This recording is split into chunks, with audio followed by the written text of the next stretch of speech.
দারুণ লাগলো। Okay Payel, thank you so much, thank you so much. Okay, আমাদের basically আজকে our discussion is privatisation and disinvestment. তাহলে আমাদের দেখো, আমরা এই ক্লাসটাকে দুটো সেশনে শেষ করব, আজকে এবং এর পরের ক্লাসটাতে।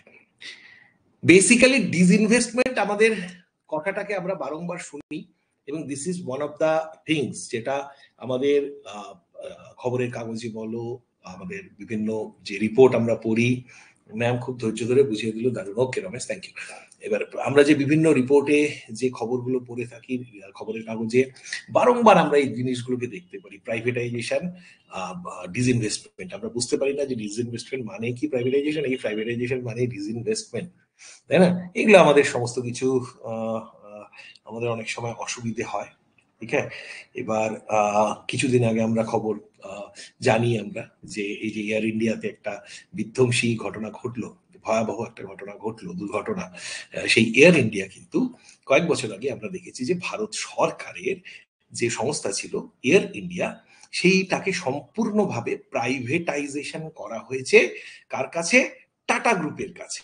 আবার বছর তিনেক আগে 2022 সালে যারা শেয়ার মার্কেটের খবর রাখেন তারা মানে উন্মাদনা ছিল তাদের মধ্যে একটা, কি উন্মাদনা না, যে আমাদের দেশের যে সবচেয়ে বড় ইন্স্যুরেন্স কোম্পানি অর্থাৎ Life Insurance Corporation of India, LIC কে বিক্রি করা হয়েছিল। কিন্তু এলআইসি কে কি সম্পূর্ণ বিক্রি করা হয়েছিল? এলআইসি তো আজকেও আমরা জানি যে সরকারেরই সংস্থা।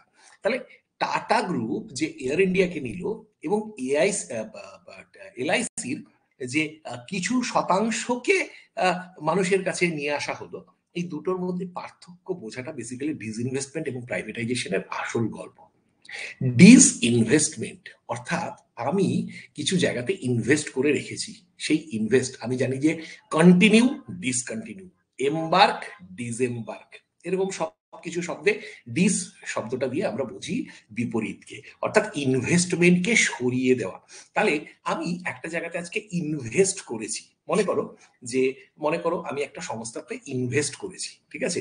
তাহলে ইনভেস্টমেন্ট আমার আছে, এবার সেই ইনভেস্টমেন্টটাকে আজকে আমি তুলে নিলাম, তার ফলে কি হলো, ইনভেস্টমেন্টটা আমি আমি আমার লিকুইডেট করে নিলাম, ঠিক আছে, মনিটাইজ করে নিলাম, তুলে নিলাম। আমার ইনভেস্টমেন্টটা একটা সংস্থাতে আমি ইনভেস্ট করেছিলাম, সেই সংস্থাটা আমাকে অনেকটা প্রফিট দিয়েছে, ঠিক আছে, তারপরে সেই প্রফিটটার পরে সেই সংস্থাটাকে আমি প্রাইভেটাইজেশন পরে সব বলছি, আস্তে আস্তে সময় দাও। তাহলে সেই সংস্থাটাতে আমার যখন ইয়ে ছিল, সেই ইনভেস্টমেন্টটাকে আমি যখন বলবো প্লিজ, আমি যখন সবকিছুকে অ্যাড্রেস করবো, এখন কোনো মাঝখানে কোনো কথা বলবে না। তাহলে আমার এই ইনভেস্টমেন্টটাকে যখন তুলে নিচ্ছি, দ্যাট ইজ বেসিক্যালি ডিসইনভেস্টমেন্ট। এবার উল্টো দিকে এয়ার ইন্ডিয়া সংস্থাটাকে দেখো, এয়ার ইন্ডিয়া ঢুকছিল, এয়ার ইন্ডিয়ার বিশাল বড় ইনফ্রাস্ট্রাকচার রয়েছে, প্রচুর প্লেন রয়েছে, প্রচুর ম্যান পাওয়ার রয়েছে, বিশাল infrastructure, but still because of improper management দেখা যাচ্ছিল যে Air India was not running in profit. Rather, instead of becoming an asset, Air India was gradually becoming a liability for the government. Liability in temporary sense, asset in long-term sense, because that asset was already there, huge manpower, huge resources, সবকিছু ছিল, but সেটা temporarily Bharatvarsha সরকারকে কোনো রকম মাথা ব্যথার কারণ হয়ে দাঁড়িয়েছিল। এর ফলে ভারত সরকার কি করলো, যে সেটাকে সম্পূর্ণভাবে তার মালিকানা, তার ম্যানেজমেন্ট সবকিছুকে হস্তান্তর করে দিল, এবং হস্তান্তর করে দিয়ে তারা কারা পেল? টাটা গ্রুপ সেটাকে পেল, ঠিক আছে। টাটা গ্রুপ সেই এয়ার ইন্ডিয়াকে পেল, এবং এয়ার ইন্ডিয়া কিন্তু শুরু করেছিল একসময় টাটা গ্রুপেরই, কারণ টাটার তার যে পূর্বপুরুষ তাদের হাত ধরে এয়ার ইন্ডিয়ার সূত্রপাত হয়েছিল, এবং এয়ার ইন্ডিয়ার বেসিক্যালি ঘর বাপসি হলো এই জিনিসটার মধ্য দিয়ে। তাহলে এলআইসি এবং এই এয়ার ইন্ডিয়ার মধ্যে আমরা কি বেসিক পার্থক্যটাকে দেখতে পাচ্ছি, যে এলআইসির ক্ষেত্রে সরকার কি করলো, শেয়ার মার্কেটে তার আইপিও কে নিয়ে আসলো, এবং আইপিওর মধ্য দিয়ে তার কিছু শতাংশ, তার সার্টেন পার্সেন্টেজ শেয়ারকে মানুষের মধ্যে দিয়ে দিল, তাতে তুমি আমি যে কেউ মানুষ সেই শেয়ারকে এখন বাজারে কিনতে পারি শেয়ার মার্কেটের থ্রু দিয়ে, বা যখন আইপিও এসেছিল আইপিওর জন্য যে কেউ তাতে অ্যাপ্লাই করতে পারতো, এলিজিবল ক্যান্ডিডেটসরা তারা পেয়েছে, ঠিক আছে, বা যারা লাকি ছিল তারা পেয়েছে। কিন্তু এয়ার ইন্ডিয়ার জন্য অনেক বিডিং হয়েছে, অনেক, কারণ অনেক শুরুর দিকে প্রথমে কেউ এয়ার ইন্ডিয়াকে নিতেই চাচ্ছিল না, বহু বিদেশি সংস্থা তারা না করে দিয়েছে, দেশীয় সংস্থা বড় বড় যে আমাদের হাউসগুলো রয়েছে বিজনেস হাউস তারা না করে দিয়েছে, কিন্তু finally tata came in the rescue এবং দে টুক দ্যাট এয়ার ইন্ডিয়া। এবং তার ফলে তাহলে এই দুটোর মধ্যে বেসিক পার্থক্য হচ্ছে, যখন আমি একটা সিস্টেমকে প্রাইভেটাইজেশন করছি, basically once you R privatising ইট, মানে এয়ার ইন্ডিয়াকে আজকের ডেটে প্রাইভেটাইজেশনের পরে এয়ার ইন্ডিয়ার অবস্থাটা কি? এয়ার ইন্ডিয়াতে কি গভর্নমেন্টের আর কোনো রকমের অধিকার রয়েছে? নো। কারণ এয়ার ইন্ডিয়ার management, ownership, control, everything has been transferred to the tata group. কিন্তু এলআইসির যে এই যে আইপিও এলো, এলআইসি শেয়ার মার্কেটে এলো, এটা কত? এলআইসির বেসিক্যালি টোটাল যে ক্যাপিটাল তার মাত্র 3.5% আইপিও হিসাবে এসছিল। অর্থাৎ এখনো মেজরিটি কিন্তু গভর্নমেন্ট অফ ইন্ডিয়ার কাছেই, অর্থাৎ এলআইসির যে মূল মালিক বা প্রমোটার সে গভর্নমেন্ট অফ ইন্ডিয়ার হাতেই আছে। এলআইসির ওনারশিপ কার কাছে আছে?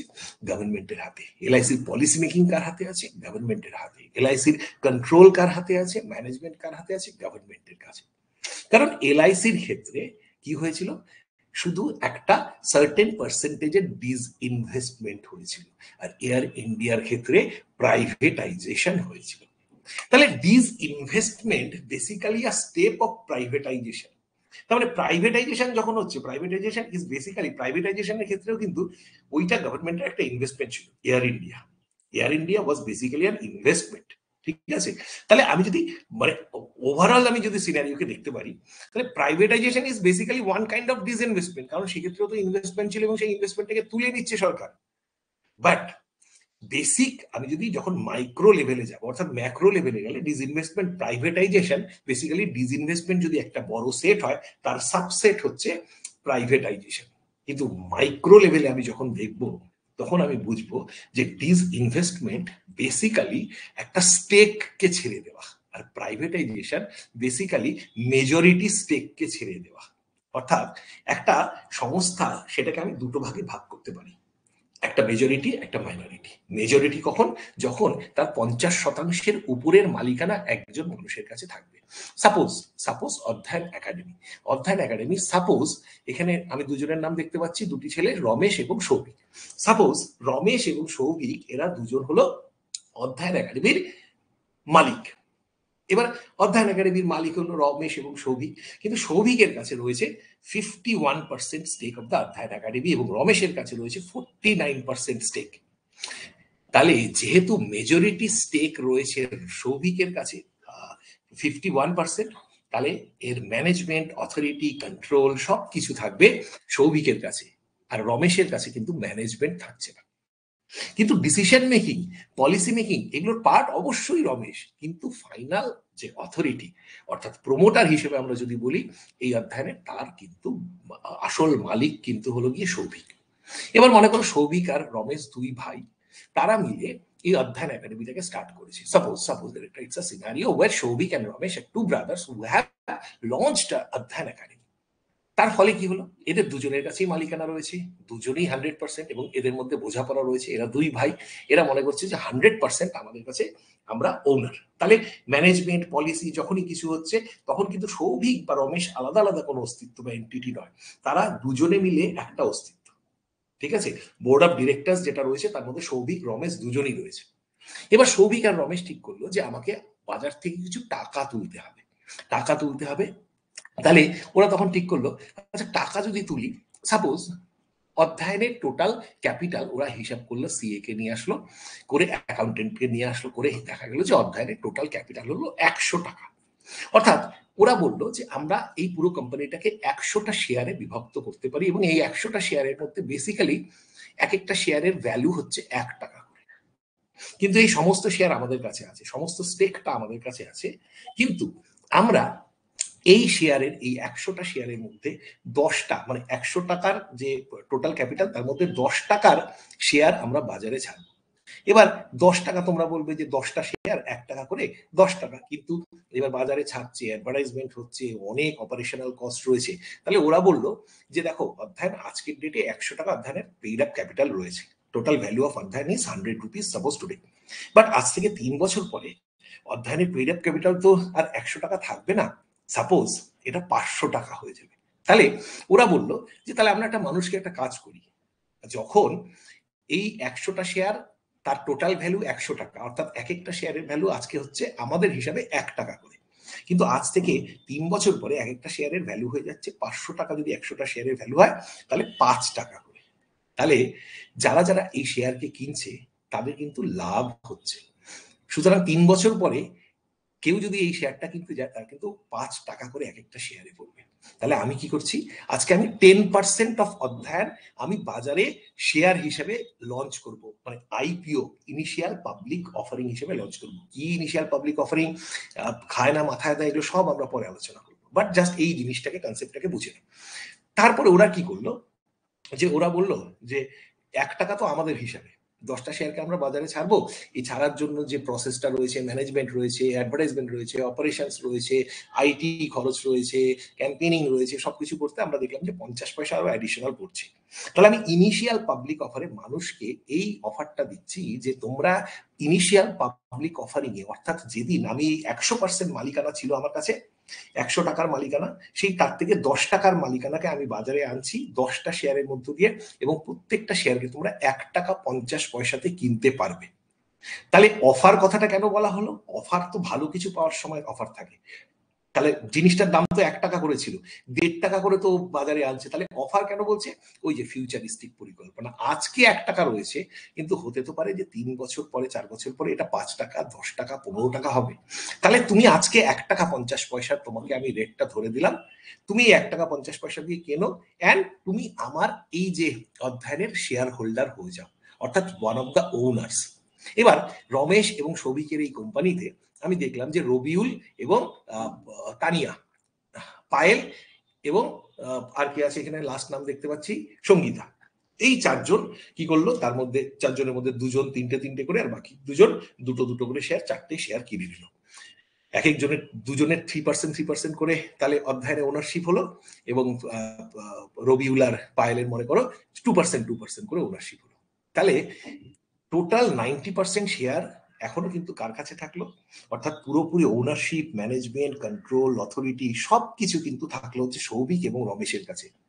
কিন্তু এই যে 4জন বাকি যে 10টা শেয়ার কিনে নিল 1.5 টাকা করে, অর্থাৎ টোটাল 15 টাকা দিয়ে 10টা শেয়ারকে কেনা হলো, এর ফলে কিন্তু ওনারশিপের পার্ট এরা হয়ে গেল, মানে এই শেয়ার হোল্ডার এরা হয়ে গেল। অর্থাৎ এই কোম্পানি যদি কালকে প্রফিট করে, সেই প্রফিটের লভ্যাংশ পাওয়ারও কিন্তু অধিকার সম্পূর্ণভাবে চলে আসলো এই রবিউল, পায়েল, সঙ্গীতা, ওদের সকলের কাছে। ঠিক আছে, এতটা অব্দি ক্লিয়ার আছে? তাহলে আজ থেকে দেখা গেল 3 বছর পরে সেই অধ্যায়নের যে 100 টাকার যে পেইড আপ ক্যাপিটালটা ছিল, তার মার্কেট ভ্যালু গিয়ে দাঁড়ালো 500 টাকা। 10টা শেয়ার তো বাজারে ছাড়া হয়েছিল, তখন একটা শেয়ারের দাম ছিল 1 টাকা করে। এবার এরা, পায়েল, রবিউল, সঙ্গীতা, এরা সবাই কি করছে, এরা তো ইনিশিয়াল সেই যে অফারটা ছিল, এই কারণে তো অফার বলা হয়েছিল 1.5 টাকা করে, সেই 1.5 টাকা শেয়ারটা ওদের এখন ভ্যালু হয়ে গেছে 5 টাকা করে। এবার ওরা সেই 5 টাকাতে 3-3.5 টাকা প্রফিট করে বাজারে ছেড়ে দিতেই পারে। ওর জায়গাতে দেখা গেল যে গুঞ্জা চলে এলো, প্রিয়াঙ্কা চলে এলো, এরা তারা নিজেরা নিজেদের মতন করে এই শেয়ারগুলোকে কিনলো। অর্থাৎ এইবার ফ্রি ফ্লোটিং এগুলো বাজারে, মার্কেটে নিজেদের মতন করে ঘুরছে। ঠিক আছে, সৌভিক এবং রমেশ কিন্তু দে আর স্টিল ওনার্স, তারা কিন্তু এই কোম্পানিটা ফর্ম করেছে, সমস্ত ম্যানেজমেন্টের ডিসিশন সবকিছু কিন্তু তাদের হাতে রয়েছে। এবার পায়েল, তানিয়া, সঙ্গীতা এবং রবিউল, এই 4জন মিলে ঠিক করলো যে কালকে আমরা অধ্যায়নের পলিসিকে চেঞ্জ করে দেবো, পুরো সব চেঞ্জ করে দেবো, আমার পছন্দ হচ্ছে না। এবার এই যে রমেশ এবং যারা ডিরেক্টরস রয়েছে তাদের কিন্তু কর্তব্য কি, যে অধ্যায়নের একটা অ্যানুয়াল মিটিং করতে হবে। ঠিক আছে, কোয়ার্টারলি রিপোর্ট দিতে হবে, অ্যানুয়াল মিটিং করতে হবে, এবং সেই অ্যানুয়াল মিটিংয়ে গিয়ে 6জন তার মানে টোটাল উপস্থিত থাকবে। 6জন, একদিকে মাত্র 2জন, একদিকে 4জন। তাহলে এবার এরা 4জন বলছে আমরা তো এখানে 4জন রয়েছি, তোমরা তো মাত্র 2জন। তাহলে কিন্তু মুশকিল হচ্ছে শেয়ারের টোটাল সিংহভাগ 90% রয়েছে এই সৌভিক এবং রমেশের এই 2 ভাইয়ের কাছে। অর্থাৎ সেক্ষেত্রে তুমি কতজন হেডস কিচ্ছু ম্যাটার করে না। একটা কোম্পানির প্রমোটার মাত্র 1জন, তার শেয়ার হোল্ডার 1 লাখ, কিন্তু সেই কোম্পানির সেই যে প্রমোটার, তার কাছে 99% শেয়ার রয়েছে, 1% শেয়ার বাজারে রয়েছে, 1 লাখ লোক সেই শেয়ারগুলোকে নিয়েছে। তাও সেই সমস্ত ডিসিশন সবকিছু ক্ষেত্রে তার স্টেক হোল্ডিং পার্সেন্টেজ নিয়ে যখন ভোটিং হবে, অনলি দে উইল বি, মানে তারা সমস্ত কিছু ক্ষেত্রে জিতে যাবে কারা? যাদের সেই মেজরিটি, অর্থাৎ ওনারশিপ, কন্ট্রোল, ম্যানেজমেন্ট সবকিছু ক্ষেত্রে ডিসিশন ফাইনালি কারা নিতে পারবে? Only the directors, the প্রমোটার্স, the owners of the company, যেটা কিনা রমেশ এবং সৌভিক। তাহলে ওরা কি করলো? যে এই কোম্পানিটার ডিসইনভেস্টমেন্ট করে দিল। ডিসইনভেস্টমেন্ট করার ফলে কি হলো? যে ওরা অধ্যয়নকে চালানোর জন্য বেশ কিছু টাকা একবারে হাতে পেয়ে গেল বাজার থেকে। ওদের একটা ইনভেস্টমেন্ট ছিল, সেই ইনভেস্টমেন্টটা তো লকড হয়েছিল, এবার সেই লকটাকে বেচে দিল বাজারে। বেচে দিয়ে ওদের হাতে একটা থোক টাকা চলে এসলো। থোক টাকা দিয়ে ওরা অনেক কিছু কাজ করতে পারবে, কোনো জায়গাতে রিপেয়ার করতে পারবে, কোনো জায়গাতে নতুন একটা অধ্যয়নের অফিস করতে পারবে, সবকিছু ওরা করতে পারবে। সৌভিকের বাড়ি মালদাতে, মনে করো মালদাতে একটা অধ্যয়নের অফিস হলো, তাহলে সৌভিক কি করলো? মালদাতে একটা ব্রাঞ্চ খুললো। ঠিক আছে, এরকম করে এই যে ওদের কাছে টাকাটা এলো, এই টাকাটা লিকুইডেশন অফ অধ্যয়নের একটা সার্টেন শেয়ার, এটা ওদেরকে একটা ফ্লেক্সিবিলিটি দিল, যে ফ্লেক্সিবিলিটিটাকে ওরা ভালো ভালো কাজে, ডেভেলপমেন্টের কাজে, অধ্যয়নের ডেভেলপমেন্টের কাজে, নতুন টিচার হায়ার করা হলো, নতুন স্টাডি মেটেরিয়াল বানানো হলো, তারা কি করলো? অধ্যয়নের ডেভেলপমেন্টের কাজে এই টাকাটাকে, এই লিকুইড মানিটাকে আবার ইউজ করলো, নাহলে তো পুরোটা অধ্যয়নে লকড হয়েছিল। এর ফলে কি হলো? মালিকানাটা ওদের হাতেই থাকলো, কিন্তু শেয়ার হোল্ডিংটা বাইরের দিকে চলে গেল। অর্থাৎ ওরা ইনভেস্টমেন্ট ছিল, তার থেকে ডিস ইনভেস্টমেন্ট হলো, ওদের হাতে থোক টাকা এলো, সেই টাকাটাকে ওরা আরো ফার্দার কাজে লাগাতে পারলো। এবার অধ্যয়নের অফিস রয়েছে, অধ্যয়নের প্রচুর স্টুডেন্টস রয়েছে, অধ্যয়নের প্রচুর টিচার্স রয়েছে, অধ্যয়নের প্রচুর ম্যাটেরিয়ালস রয়েছে, অধ্যয়নের ইন্টেলেকচুয়াল প্রপার্টিজ রয়েছে।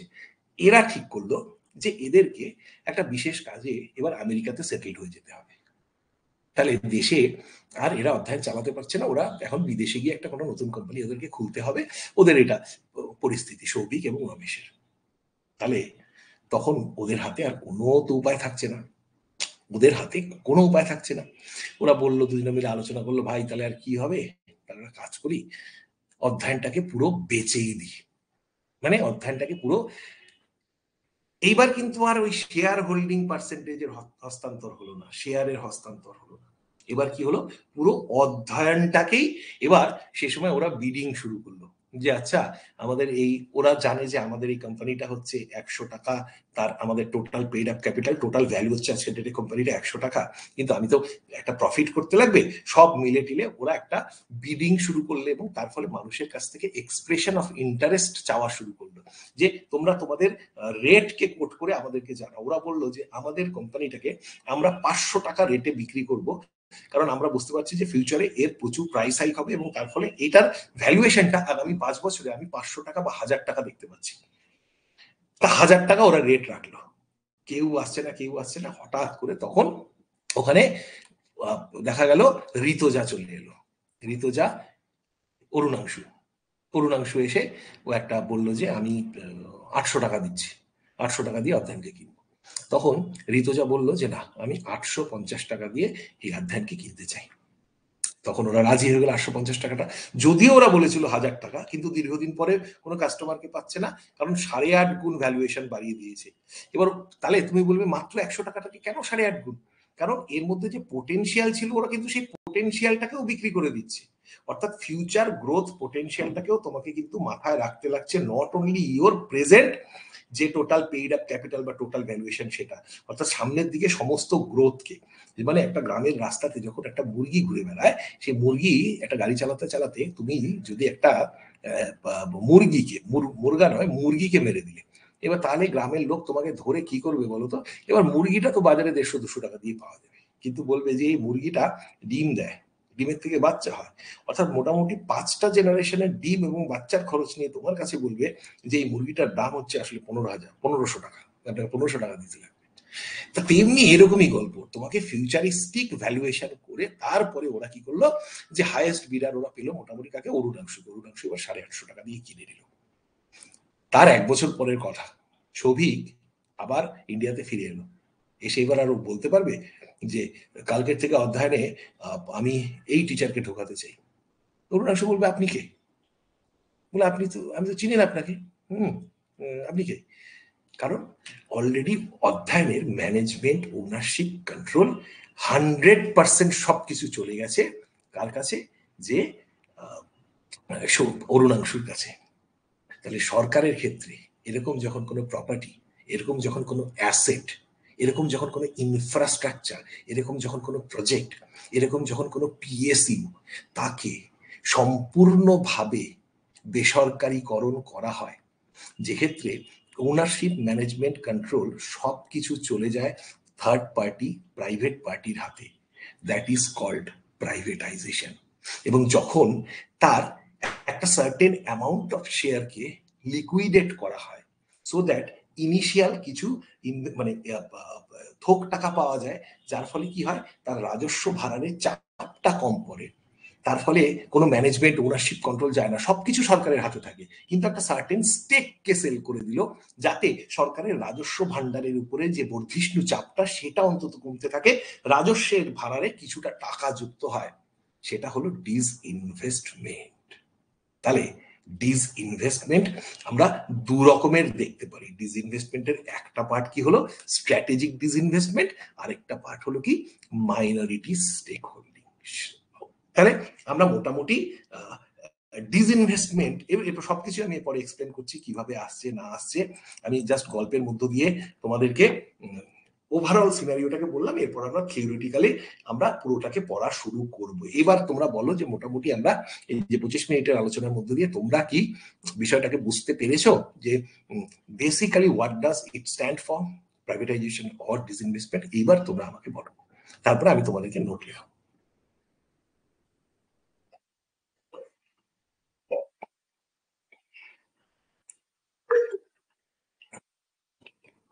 Clear sir, clear sir, crystal clear, সকলের ক্লিয়ার।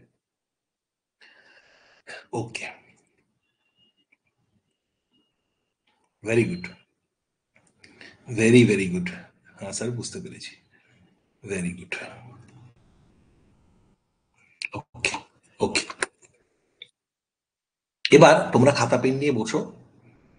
আমি যেরকম ভাবে তোমাদেরকে বলেছিলাম, আমি এমন ভাবে তোমাদেরকে পড়াবো যাতে তোমাদের ডেসক্রিপটিভ হোক, অবজেক্টিভ হোক, কোনো কিছুতে অসুবিধে না হয়, ঠিক আছে? তাহলে ফার্স্টে লেখো, প্রথমে লিখবে ডিসইনভেস্টমেন্ট।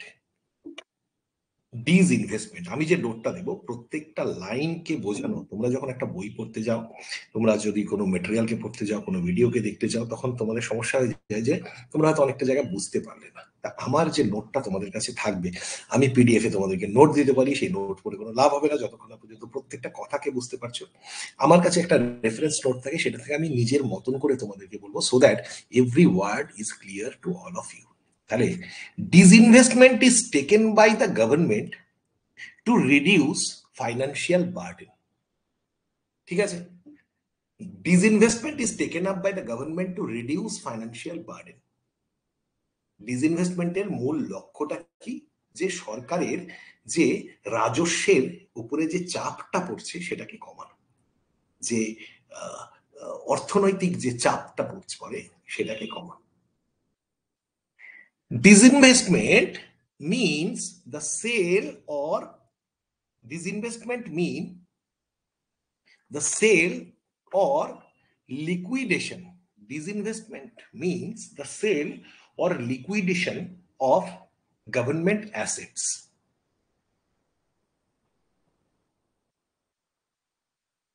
ঠিক আছে, অর্থাৎ ডিসইনভেস্টমেন্টের মধ্য দিয়ে সেল বা লিকুইডেট করা হলো, ঠিক আছে, বেচে দেওয়া হলো, বা কিছু কিছু শতাংশকে তাকে আমরা বাজারে দিয়ে তার থেকে টাকা তুলে নিলাম, ঠিক আছে? History of disinvestment of India dates back to 1991. History of disinvestment dates back to 1991. 1991 সালে ভারতবর্ষে এই ডিসইনভেস্টমেন্টটা শুরু হয়েছিল, when 31 companies were disinvested for rupees 3038 crores.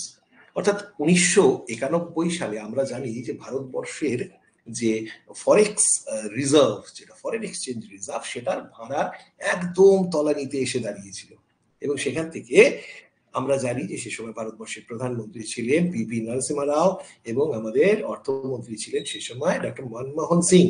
এবং সেই সময় ডক্টর মনমোহন সিং তার যে বিখ্যাত যে কনসেপ্ট যে ভারতবর্ষকে এই যে ভয়াবহ ফাইন্যান্সিয়াল বার্ডেন থেকে মুক্ত করা, কি হলো যে তিনটে কনসেপ্টের মধ্য দিয়ে, নাম কি কি, এলপিজি অর্থাৎ লিবারালাইজেশন, প্রাইভেটাইজেশন এবং গ্লোবালাইজেশন। গ্লোবালাইজেশনের মধ্য দিয়ে ভারত সারা বিশ্বের অর্থনীতির সঙ্গে একাত্ম হতে পারলো। লিবারালাইজেশনের মধ্য দিয়ে ভারতবর্ষে শিল্পের বিকাশ বা প্রাইভেট পার্টির এন্ট্রির ক্ষেত্রে যে বহু কঠিন কঠিন কঠিন নর্ম ছিল সেই নর্মগুলোকে হালকা করে দেওয়া হলো, রিল্যাক্সেশন দেওয়া হলো। এবং প্রাইভেটাইজেশনের মধ্য দিয়ে এলপিজির পি, তার মধ্য দিয়ে যে সব কিছুর ক্ষেত্রে যে সরকারের একচেটিয়া অধিকার, সেইখানে প্রাইভেট পার্টিকে এন্ট্রি দেওয়া হলো। অর্থাৎ ভারতবর্ষে বেসরকারীকরণের সূত্রপাত ঘটলো 1991-92 সেই আর্থিক বয়সে, যে সময়টাতে ভারত সরকার ভয়াবহ এক আর্থিক দুর্বিষহ আর্থিক পরিস্থিতির মধ্য দিয়ে যাচ্ছিল। এবং এই সময় 31টা পিএসইউ কে মোট 3038 কোটি টাকাতে বিক্রয় করা হয়। ঠিক আছে। The term disinvestment was first used in the interim budget of 1991. আমরা জানি যে তিন রকমের বাজেটের কথা, একটা যেটা আমরা জানি যে সাধারণ বাজেট যেটা, আরেকটা জানি কি ভোট অন অ্যাকাউন্ট, আমরা ইলেকশন ইয়ারে দেখে থাকি ভোট অন অ্যাকাউন্ট হয়ে থাকে, আর অন্তর্বর্তীকালীন বাজেট বা এন্টারিম বাজেট। যখন আমরা বাজেট পড়াবো বা এর আগে যখন আমরা বাজেট পড়িয়েছি তার যারা যারা ক্লাস করেছো, বা সামনের দিনে যখন আবার বাজেট পড়াবো মেঘনাথ সাহেব এবং আর্যভট্ট ব্যাচে, তখন কিন্তু তোমরা এই পার্টটাকে আবারও বুঝতে পারবে।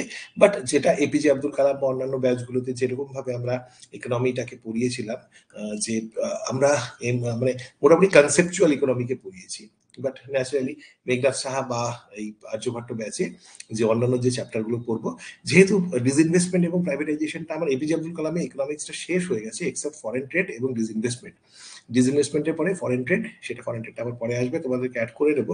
বাট এই পার্টটা আমি তোমাদেরকে আলাদা করে পড়াইনি বলে এপিজে আব্দুল কালামকে আমি যুক্ত করে নিয়েছি, অন্য দু একটা ব্যাচকে হয়তো অ্যাড করা আছে, বাট এর পরবর্তীকালে এবং মিসলেনিয়াস মেইনস এর জন্য তাদেরকেও অ্যাড করেছি যাতে তারা বুঝতে পারে। ঠিক আছে।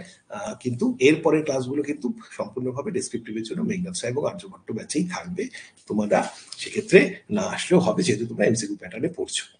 ওকে, এবার the term disinvestment was first used in 1991 interim budget. In 1993 the Rangarajan committee recommended for aggressive disinvestment. 1993 সালেও কিন্তু এই রঙ্গরাজন কমিটিতে কি বলেছিল, তাদের রেকমেন্ডেশন করেছিল যে ভারতবর্ষে আরো বিপুল পরিমাণে এই ডিসইনভেস্টমেন্টের প্রয়োজন রয়েছে।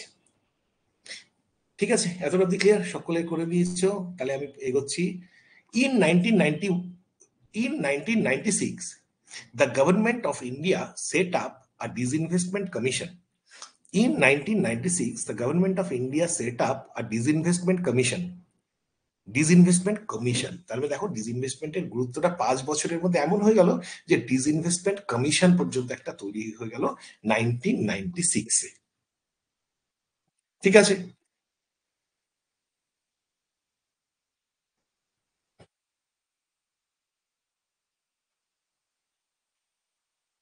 In 1999 it was changed to disinvestment directorate. তাহলে দেখো 1991 সালে ডিসইনভেস্টমেন্ট প্রথম এলো, 93 সালে একটা কমিটি ফরমেশন করা হলো, 96 সালে একটা কমিশন হলো, 99 সালে ডিরেক্টরেট অফ ডিসইনভেস্টমেন্ট তৈরি হলো। তার পরবর্তীতে 2001 সালে এই ডিরেক্টরেটটা কি হলো, ফুল ফ্লেজেড একটা মিনিস্ট্রিতে কনভার্ট হয়ে গেল 2001 সালে। তাহলে দেখো ভারতবর্ষের ক্রমবর্ধমান যে অর্থনীতিতে যে ডিসইনভেস্টমেন্ট বা প্রাইভেটাইজেশনের প্রতি যে পেনচ্যান্টটা, অ্যাট্রাকশনটা ক্রমাগত বৃদ্ধি পেতে থাকছে 91 থেকে এই 10 বছরের মধ্যে, এতটাই যে প্রথম 1996 সালে একটা মিনিস্ট্রি অফ ফাইন্যান্সের আন্ডারে একটা কমিশন গঠন করা হয়েছিল, কমিশন। তার আগে 93 কমিটি, 96 কমিশন। তার ঠিক 5 বছরের মধ্যে 2001 সালে সম্পূর্ণভাবে একটা ইন্ডিপেন্ডেন্ট মিনিস্ট্রি পর্যন্ত তৈরি হয়ে গেল 2001 সালে, অর্থাৎ তার মানে সেই সময় ভারতবর্ষে ডিসইনভেস্টমেন্ট মিনিস্টারও একজন হলেন, ঠিক আছে, 2001 সালে। But in 2004 the ministry was shut down 2004 সালে। তার মানে দেখো 91 সালে মনমোহন সিং এর সময় দিয়ে ডিসইনভেস্টমেন্টের সূত্রপাত, 99 সালে বাজপেয়ী সরকারের সময় এটা একটা ডিরেক্টরেটে পরিণত হলো, 2001 সালে বাজপেয়ী সরকারের সময় আবার একটা মিনিস্ট্রি ফর্ম করা হলো, 2004 সালে ইউপিএ সরকারে, দেখো coming to a full circle, আবার ইউপিএ সরকার যখন ডক্টর মনমোহন সিং প্রধানমন্ত্রী, তখন এটাকে কি করা হলো যে এই যে মিনিস্ট্রিটাকে আবার তুলে দেয়া হলো, তুলে দিয়ে কি করা হলো, তুলে দিয়ে it was shut down and it was merged with the Ministry of Finance, ঠিক আছে, এতটা ক্লিয়ার। এর পরবর্তীকালে যখন 2016 সালে অর্থাৎ 2014 সালে, after the Modi government came to power, after that in 2016 এখানে একটা লিখে রাখো, ডিপাম, এটা কিন্তু পরীক্ষাতে প্রশ্ন আসে, এর ফুল ফর্ম আসে, এটা নিয়ে অবজেক্টিভ আসে, ডিপাম বা ডিপাম, DIPAM, অর্থাৎ লেখো এটা ডিপার্টমেন্ট অফ ডিসইনভেস্টমেন্টস, এটাকে রিনেম করে দেওয়া হলো, অর্থাৎ ডিপার্টমেন্ট যেটা ছিল সেই ডিপার্টমেন্টটাকে এবার নামটাকে চেঞ্জ করে দেওয়া হলো, করা হলো department of Investment and Public Assets management in 2016। বর্তমানে ভারতবর্ষে যত ডিসইনভেস্টমেন্ট, যত প্রাইভেটাইজেশন সরকারের যা কিছু থাকে সবকিছু এই ডিপাম বা department of Investment and Public Assets management এর মধ্য দিয়েই হয়ে থাকে, যেটা 2016 সালে তার জন্ম হয়েছিল। এখন যা দেখবে তোমরা, ইনফ্যাক্ট মানে বেস্ট নোটস তোমরা পাবে, যে আরেকবার বলবো, কোনটা বলবো বলো, পুরো ঘটনাটাকে আরেকবার বলবো নাকি শুধু ডিপামের ঘটনাটাকে বলবো, নাকি পুরো ঘটনাটাকে আরেকবার আমি গল্পের মতো একবার রিক্যাপিচুলেট করবো, যেটা বলবো সেটাই করবো। ফুল ফর্মটা Department of Investment and Public Assets Management, Department of Investment and Public Asset Management, ঠিক আছে, Department of Investment and Public Asset Management, DIPAM, ঠিক আছে। তাহলে এখন থেকে যারা তোমাদের যদি কোনো বন্ধু থাকে দীপম, তাকে পুরোপুরি এই নামেই ডাকতে পারো, কিন্তু department of Investment and Public Asset management, যে মোদী সরকার 2016 সালে এই যে ডিপার্টমেন্ট অফ ডিসইনভেস্টমেন্ট যেটা ছিল, যে 2001 সালে যে ইয়েটা এসেছিল, মন্ত্রিত্ব যেটা ফর্ম করা হয়েছিল ডিসইনভেস্টমেন্ট মিনিস্ট্রি, সেটাকে অ্যাবলিশ করে দিয়ে সেটাকে কি করা হয়েছে 2004 সালে আবার একটা ডিপার্টমেন্ট ফর্ম করা হয়েছিল ডিসইনভেস্টমেন্টের, ঠিক আছে, সেই ডিপার্টমেন্টটাকে ডিরেক্টরেট ফর্ম করা হয়েছিল, সেই ডিরেক্টরটাকে আবার তুলে দিয়ে একদম department of Investment and Public asset ম্যানেজমেন্টে কনভার্ট করা হলো। এবার ক্লিয়ার সকলের? এতটা ক্লিয়ার সকলের? অ্যাকচুয়ালি বেসিক্যালি এই যে ঘটনাগুলো না, মানে এই ঘটনাগুলো বেসিক্যালি কালকে তোমাকে বললাম না, এই পুরো চ্যাপ্টারটা আমার শেষ করতে 4.5 ঘন্টা লেগেছিল, 4.5 hours, কারণ এগুলো প্রত্যেকটার মধ্য দিয়ে প্রচুর প্রচুর গল্প থাকে, প্রত্যেকটার মধ্য দিয়ে সেই সময়কার অনেকগুলো গল্প যেগুলোকে শেয়ার করা, এগুলো করতে গেলে অনলাইনে করতে গেলে will take so much of time. অফলাইনে যখন আমি করাই তখন এইগুলোকে ডিটেলস থরোলি একদম মনে রাখার মতো, কিন্তু অনলাইনে জানোই তোমরা লিমিটেশন কিছু থাকে অনলাইন এডুকেশনের, ঠিক আছে না। এবার আমরা অবজেক্টিভস অফ ডিসইনভেস্টমেন্ট কে বলবো। এবার তোমরাই আমাকে বলো যে ডিসইনভেস্টমেন্ট আমি যে করছি স্যার, তাহলে এখন ডিপম মিনিস্টার একদম তাহলে আমি অবজেক্টিভস অফ ডিসইনভেস্টমেন্ট মানে কে যখন পড়বো, আমি বইয়ের কথাতে যাচ্ছি না, আমার নোট কি আছে আমি তাতে যাচ্ছি, তোমরা জাস্ট বলো যে what are the objectives of disinvestment. সাধারণ কোনো বই টই কিচ্ছু ফলো করতে লাগবে না, বোঝার চেষ্টা করো। তোমাকে যদি আমি প্রশ্ন দিই, এরকম একটা ব্রড কোয়েশ্চেন দিলাম যে WBCS যখন ডেসক্রিপটিভে হবে তখন এরকম প্রশ্ন হবে, what is disinvestment, what are the objectives of it, write a brief history of disinvestment in India. Suppose এটাতে রয়েছে 3 নাম্বার, 6 নাম্বার, 6 নাম্বার, 15 নম্বরের একটা question, what is disinvestment, what are the objectives of it, and what write a brief history of disinvestment in India. এই পুরোটাকে যদি তুমি লিখে ফেলো, যেটা আমরা আজকে ক্লাসে আলোচনা করলাম, you will get full marks in that. কিছু মার্কস কাটার কোনো জায়গায় থাকবে না। তাহলে আমার দুটো পার্ট তো হয়ে গেল, 2 নম্বরের প্রশ্নের উত্তর তো হয়ে গেল। নাও কোয়েশ্চেন কামস যে what are the objectives of this investment. কে কে বলতে পারবে? কে কে বলতে পারবে? আমাকে তোমরা একটু শুনিয়ে দাও, কে কে পারবে তোমরা অবজেক্টিভস অফ দিস ইনভেস্টমেন্ট? যে কেউ মাথাতে বেসিক নলেজ থেকে বলো না, কেউ পড়া বোঝা টোঝা কিচ্ছু দরকার নেই, জাস্ট বেসিক নলেজ থেকে বলো আমার। তোমাদের বেসিক নলেজ থেকে। reducing financial burden of the government, excellent. To reduce the financial burden of the government is the key point of, very good.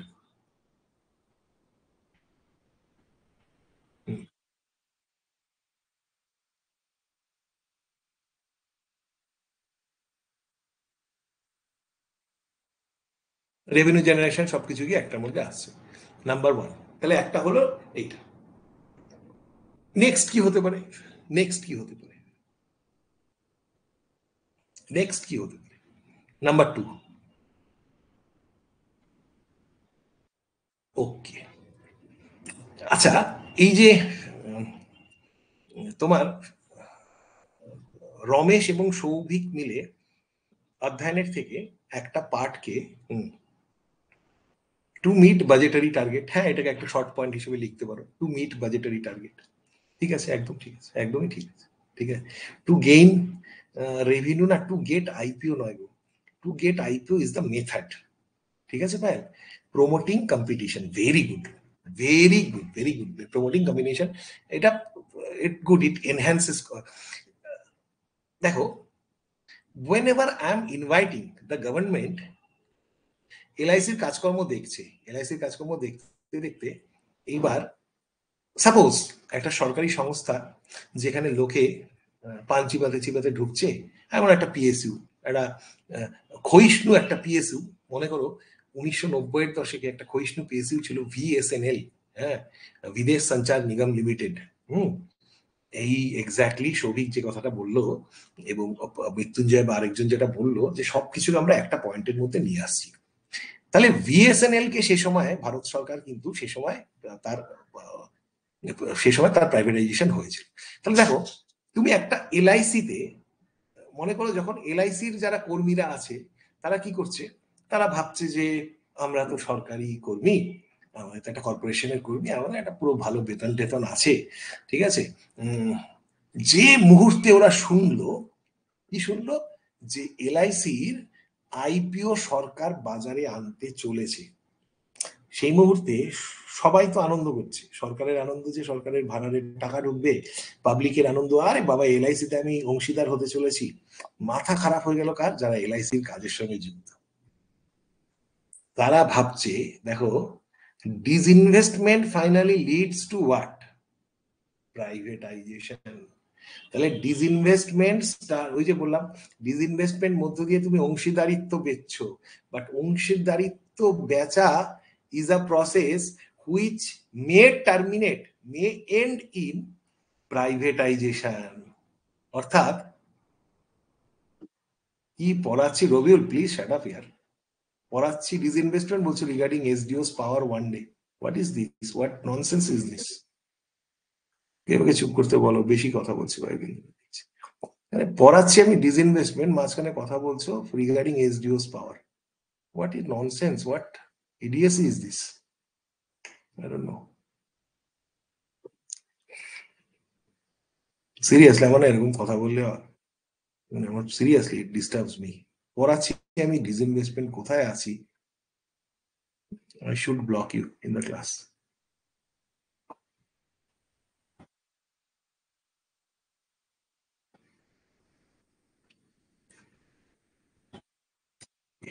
I blocked. Seriously এরকম ইডিয়াসি এরপরে যদি কেউ দেখো, যে ফার্দার আমি আই নট অ্যালাউ এরকম। Don't spoil my mood ইয়ার।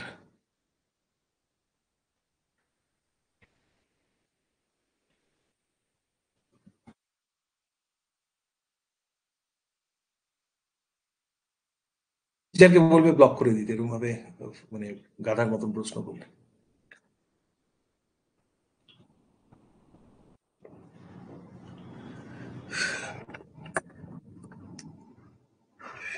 খুব ইয়ে হয় আমার, মানে অল, তোমরা জানো যে আমার না, দেখছি ক্লাসের মধ্যে খুব আগের দিনও কথা বলছে, আজকেও বিরক্ত করছে, একটা লিমিট আছে না। আচ্ছা, হোয়াটএভার। তাহলে আগের দিনও আপনার হেয়ার স্টাইল নিয়ে কথা বললো, তা শোধরালো না। একদম একদম, এবার ঠিক বলেছো, মনে পড়লো সৌমেন। এবার দেখো যে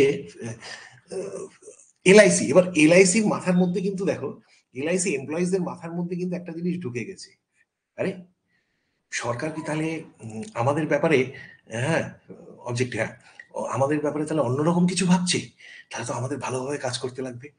এলআইসি যারা ডিও রয়েছে, যারা ওই ম্যানেজারিয়াল লেভেলে রয়েছে, তারা এবার চিন্তা ভাবনা শুরু করে দিল, আরে এটা তো, this indication is not good for us. যদি এটা সম্পূর্ণ প্রাইভেটাইজড হয়ে যায় তাহলে আমাদের কি হবে?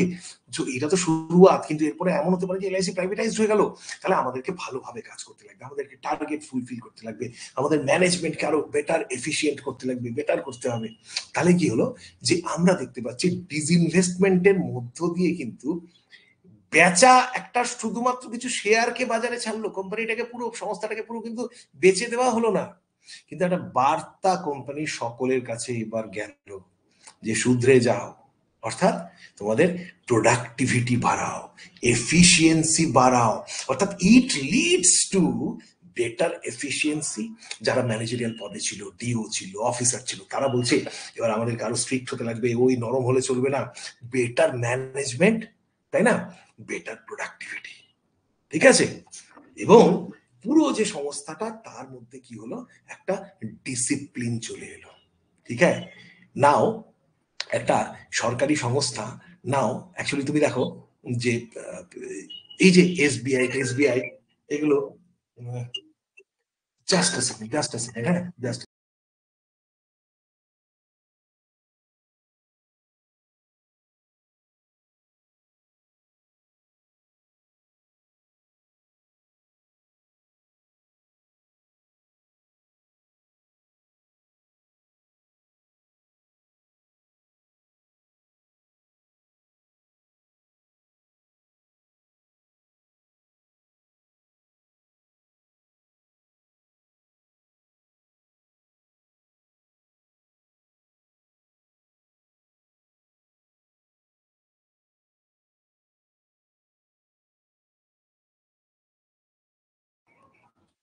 ওকে ওকে, হ্যাঁ। তাহলে কি হলো যে এইবার এই যে দেখো এসবিআই এগুলো, এরা একটা সময় কি করতো, এই যে এই সরকারি ব্যাংকগুলো কি ছিল, রাজার হালে চলতো। ব্যাংক মানে ব্যাংকে তুমি যেতে, যে সার্ভিস তুমি পেতে, একটা সময়কার সরকারি ব্যাংকগুলোতে। তারপরে এদের যখন সমস্ত ব্যাংকগুলোর আইপিও কে আনলো, ব্যাংকের পুরো কর্পোরেট স্ট্রাকচারে ব্যাংকগুলোকে রিফর্ম করলো, তাহলে কি হলো, এইবার দিস ব্যাংক, এসবিআই তো এখন মানে টপ ব্যাংকের মধ্যে, কেন? বিকজ এদেরকে কিন্তু মার্কেটের সঙ্গে কম্পিটিশনে নিয়ে আসা হয়েছে, যে পারফর্ম অর পেরিশ, তুমি যদি ফাংশন করতে পারো তাহলে টিকে থাকো, আমরা আপাতত আনছি তোমার কিছু আইপিও কে, যদি পারফর্ম বাদে করো তাহলে আমরা সরকার বেঁচে দেবো, ঠিক আছে। তার ফলে কি হলো, এখনকার দিনে এসবিআই দেখবে দে ক্যান কম্পিট উইথ, আজকের ডেটে SBI can compete with any foreign bank or any privatised bank, because their efficiency level has increased, their target বাড়িয়ে দেওয়া হয়েছে, ম্যানেজমেন্ট হ্যাজ পারফর্মড বেটার, মার্কেটে একটা এসবিআই এর পুরো ডিসিপ্লিন চলে এসছে, এফিসিয়েন্সি বেড়েছে, প্রোডাক্টিভিটি বেড়েছে। অর্থাৎ disinvestment in the long run leads to increased efficiency and productivity, better management, and a sense of competition, induces a sense of competition, and thereby brings in discipline in the market, ঠিক আছে। বোঝাতে পারলাম? Efficiency বাড়লো, productivity বাড়লো, better management হলো, competition বাড়লো, discipline এলো। পাঁচটা কথাকে একটা পয়েন্টের মধ্যে এইভাবে তুমি যদি লিখে দিতে পারো, তোমার খাতা কাটার ক্ষমতা কারো নেই। কি কি? Efficiency, productivity, better management, competition and discipline, market discipline, এত কিছুকে আমরা একসঙ্গে পেয়ে গেলাম এই অবজেক্টিভের মধ্যে। ক্লিয়ার? নেক্সট পয়েন্ট, এবার তোমরা আরেকটু কিছু বলো, তোমরা আরো কিছু বলো। ডিসইনভেস্টমেন্টের মধ্যে দিয়ে আমরা আরো কি কি করতে পারি?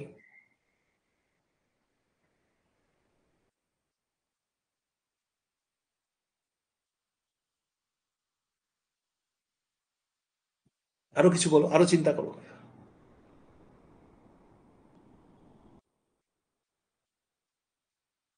একজন কেউ একটা খুব সুন্দর কথা বলছিলে যে বাজেটারি প্রভিশনস, বাজেটারি যে প্রভিশনস রয়েছে সেই প্রভিশনসকে আমরা মিট আপ করতে পারি।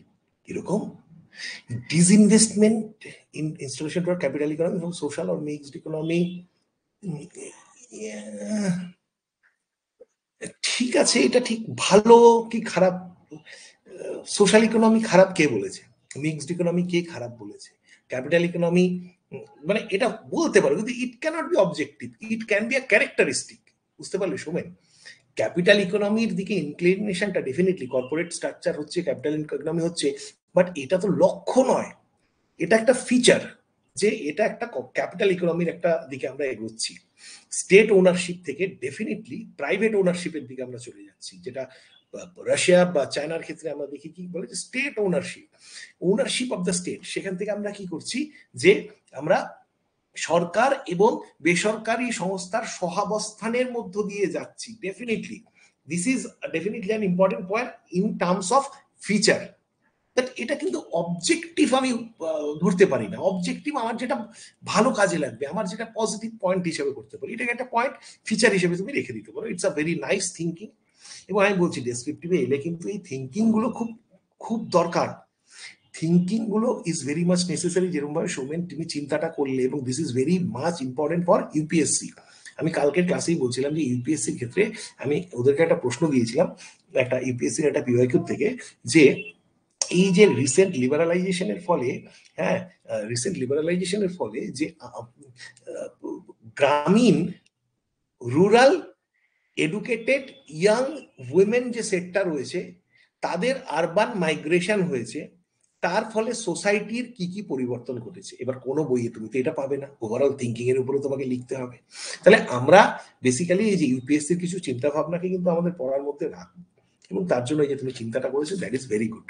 ঠিক আছে, বাট দেখো আমি ওই যে ফিনান্সিয়াল বার্ডেনটা আমার কমলো, তার কনসিকুয়েন্সটা কি হতে পারে? আমি বাজেটারি গোলস যেটা রয়েছে, আজকে আমার কিছু বাজেটারি প্রভিশনস রয়েছে, গোলস রয়েছে, আমি দেখছি যে আমি বাজেটারি প্রভিশনসকে করতে পারছি না, আমার ফিসকাল ডেফিসিট একটা থেকে যাচ্ছে। তাহলে it helps to reduce the fiscal deficit and helps to meet the budgetary provisions by by different different infrastructure projects or socio-economic projects। বুঝতে পারলে যে আমার প্রথম কথা হচ্ছে একটা ফিসকাল ডেফিসিট থাকে, fiscal deficit is good up to certain extent, তারপরে সেটা ইকোনমির ক্ষেত্রে বার্ডেন হয়ে যায়। আমার বাজেটের ক্লাসে বলেছি বা সামনের বাজেটের ক্লাসেও বলবো। বাট ফিসকাল ডেফিসিটটাকে মিট আপ করার জন্য, ফিসকাল ডেফিসিটটাকে রিডিউস করবার জন্য, এই যে আমার কি ছিল disinvestment, it can be used as a very effective instrument to reduce the fiscal deficit and meet budgetary goals by means of infrastructure development or socio-economic or social development projects। যেরকম ভাবে খুশি বাংলায় লিখে দেখো যে ফিসকাল ডেফিসিট এক্স্যাক্টলি বাংলাটা কি, তোমরা একটু জাস্ট দেখে নেবে। ফিসকাল ডেফিসিটটাকে আমার কম করতে সাহায্য করছে, বাজেটারি গোলসকে, অর্থাৎ বাজেটের আমার যে লক্ষ্যমাত্রা ধার্য করা হয়েছে সেটাকে অর্জন করতে সাহায্য করছে। কিভাবে করছে? আমাকে বিভিন্ন ক্যাপিটাল ইনভেস্টমেন্ট, আমার বিভিন্ন যে প্রজেক্টস রয়েছে, ইনফ্রাস্ট্রাকচার প্রজেক্টস রয়েছে সেগুলো, বা আমার যে বিভিন্ন সামাজিক সুরক্ষার যে প্রকল্পগুলো রয়েছে সেগুলোতে আমাকে বিনিয়োগে সাহায্য করছে, সেগুলোতে আমাকে ইনভেস্টমেন্টে সাহায্য করছে, আমার এই ডিসইনভেস্টমেন্টের যে প্রসিডস আসছে সেটা। সুতরাং that is the third point.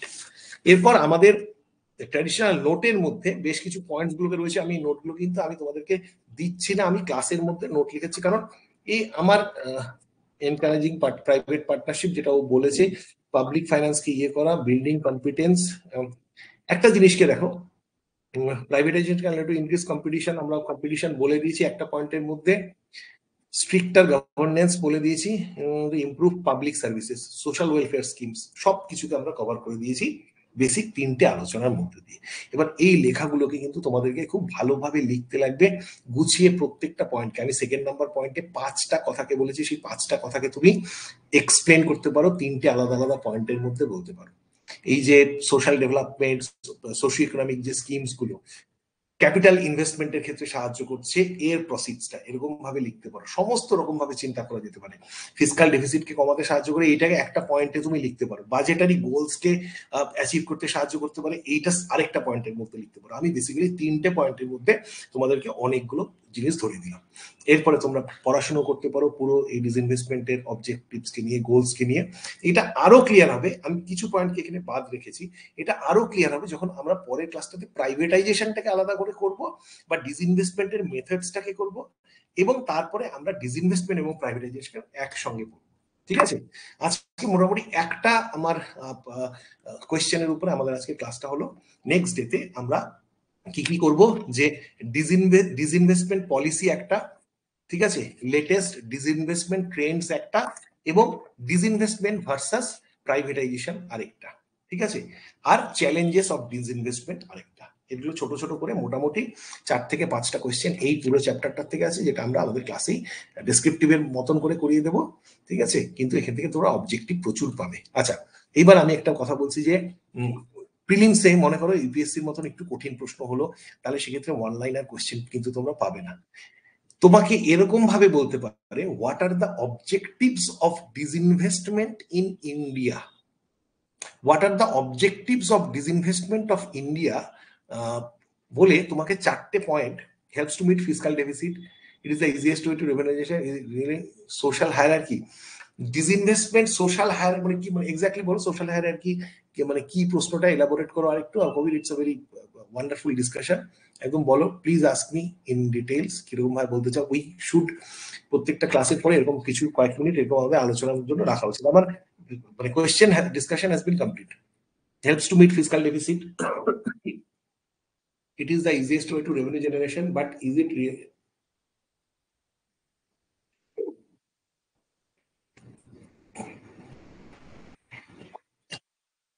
তুমি যেটা বলতে চেয়েছো আমি সেটা বুঝতে পেরেছি,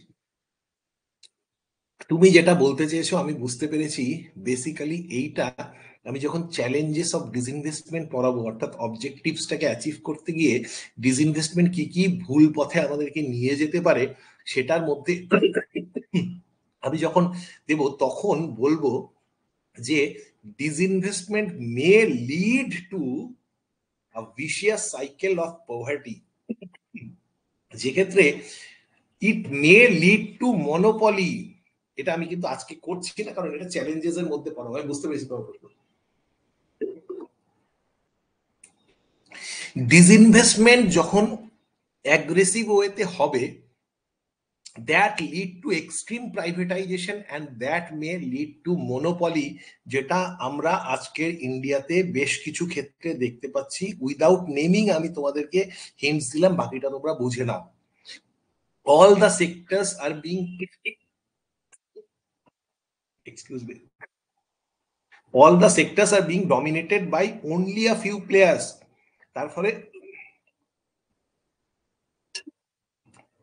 তার ফলে বড়লোক আরো বড়লোক হচ্ছে, গরিব গরিবতর হচ্ছে।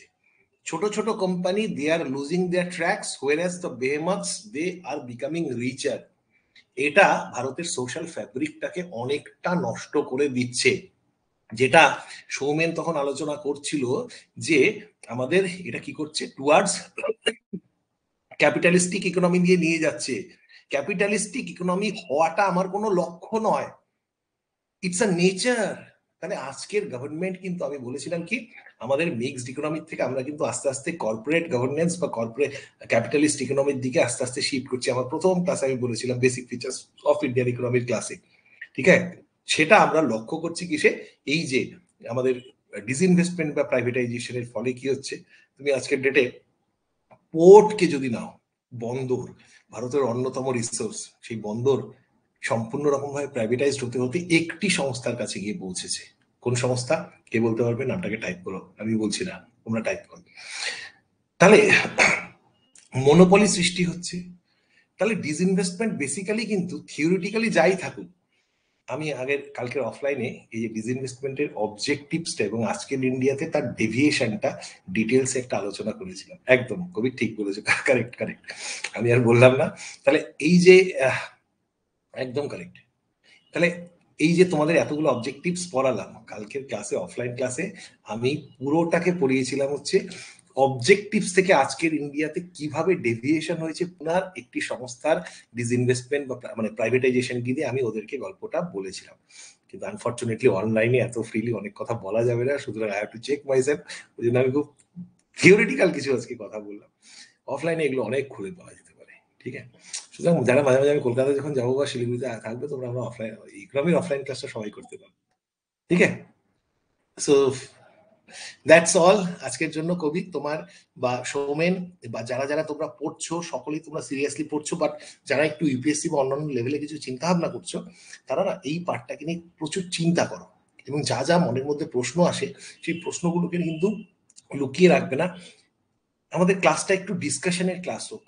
ওই তথাকথিত বললাম তোমরা লিখলে শেষ হয়ে গেল তার মধ্য দিয়ে না করে আমরা চিন্তা করি আমাদের ক্লাসে। I will help you to think, we think together, সেটা দিয়ে কিন্তু আমাদের জ্ঞানটা বাড়বে। I think that's the best way to learn and to teach, হ্যাঁ না? তাহলে নেক্সট ক্লাসে তোমরা এটাকে চিন্তা করবে এটাকে নিয়ে, এবং আমরা পরের নেক্সট ক্লাসটাতে আমরা আরো কিছুকে শিখবো, নতুন জিনিসকে শিখবো, এবং এই চ্যাপ্টারটাকে আশা করি কমপ্লিট করবো পরের ক্লাসটাতে। সো সি ইউ সুন, ভালো থাকো, ঠিক আছে? টপিক আগে বলে দিলাম, এই যে বাকি পার্টটা কোশ্চেন আমি তোমাদেরকে বলে দিলাম।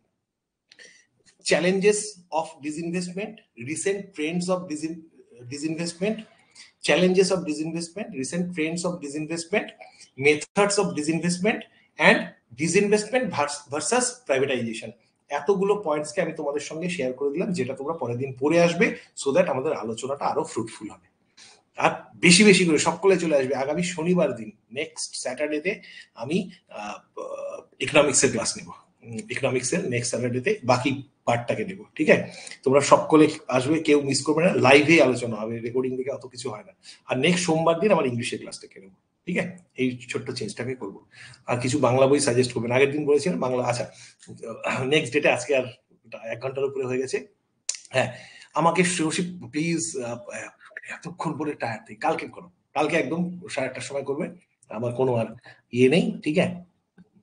আমি অনেককে কথা দিলাম এখন যে আমার অফিসিয়ালসকে যে একটু পরে ফোন করছি, কালকে একবার ফোন করে নেবো please, okay? Thank you so much, see you and love you.